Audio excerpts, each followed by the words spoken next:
Този поздрав е направен от Елена за своя прекрасен мъж Илия.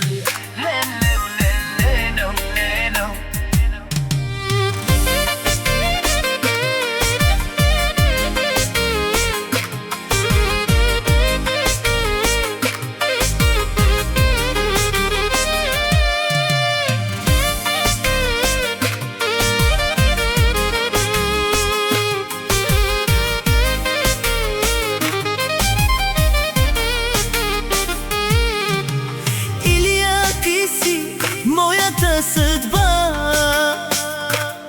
надежда, обич, истинска душа. Обичам те с цялото си сърце. Моя любов, Илия си ти, мое криле. Илия, ти си моята гордост, моята скала и опора. За децата ни си най-добрият баща пред всички хора. Ти си гордо за твоите родители, прекрасен син. За Елена си единствен, обичан, неповторим. Елена и Илия, две имена слети в едно, изградили с обич и вярност своето гнездо. Ти си моят мъж, моето сигурно вярно рамо.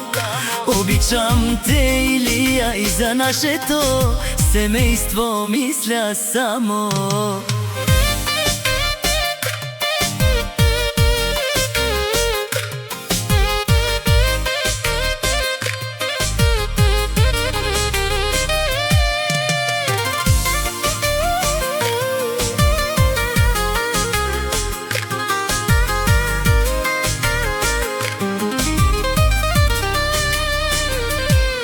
И децата ни растат в обич, закрила и мир.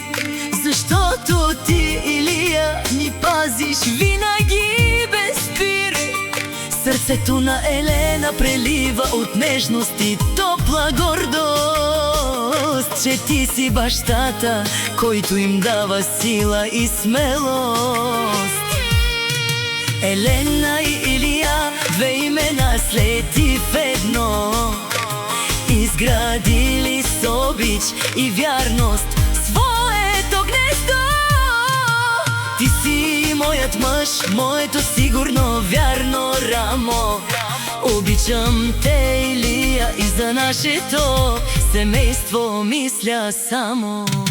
Твоята Елена ще бъде до теб до края, защото в твоята обич тя откри рая. Завинаги до края,